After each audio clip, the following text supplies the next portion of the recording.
மாதம் மாதம் திருவண்ணாமலை போன்ற இடங்களுக்கு கிரிவலம் செல்லும் சிவபக்தர்கள், நிறைய பெரிய பெரிய சிவத்தலங்களுக்கு மட்டுமே செல்லும் சிவபக்தர்களுக்கு ஒரு சின்ன கோரிக்கை. இந்த கோவிலோட நிலைமைய நீங்க பாருங்க, எந்த அளவுல இருக்குன்னு. ஒரு காலத்துல மன்னர்களால கட்டப்பட்ட அந்த கற்கள் எல்லாம் எப்படி சிதறி கிடக்குது, சிலை எப்படி இருக்குது அப்படின்னு நீங்க பாருங்க. இந்த இடம் எங்க இருக்கு அப்படின்னா, விருதுநகர் மாவட்டம் முடுக்கன்குளம் அப்படின்ற கிராமத்துல கிட்டத்தட்ட ஒரு 850 ஆண்டுகளுக்கு முன்னாடி கட்டப்பட்ட ஒரு பழமையான ஒரு சிவன் கோவில்ல தான் நாங்க இன்னைக்கு இருக்கோம். இந்த கோவில்ல சுவாமி அம்பலவாணர் அப்படின்ற திருநாமத்துல அழைக்கப்படுறாரு. ஒரு காலத்துல மிகப்பெரிய சிவாலயமா இருந்த இந்த கோவில் பாத்தீங்கன்னா தற்போதைய நிலைமை இப்படித்தான் இருக்குது. சொல்ல போனா குடமுழுக்கு நடந்து பல வருடங்கள் ஆயிருச்சு. இந்த ஊரோட மக்களோட கோரிக்கை என்ன அப்படின்னு பார்க்கும்போது, இந்த கோவிலுக்கு குடமுழுக்கு நடத்தணும் அப்படின்ற ஒரு கோரிக்கையை அரசாங்கத்துக்கு வைக்கிறாங்க.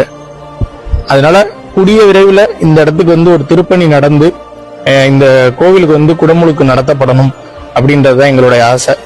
உங்களுக்கு ஒரு சின்ன ஒரு கோரிக்கை நாங்க வச்சுக்கிறோம். இந்த காணொலியை பார்க்கிற நீங்க இந்த காணொலியை நிறைய பேருக்கு ஷேர் பண்ணி மட்டும் தெரியப்படுத்துங்க. ஏன்னா நீங்க ஷேர் பண்ணும் பட்சத்துல மட்டும்தான் இந்த கோவில் வெளி உலகத்துக்கு தெரிய வரும்.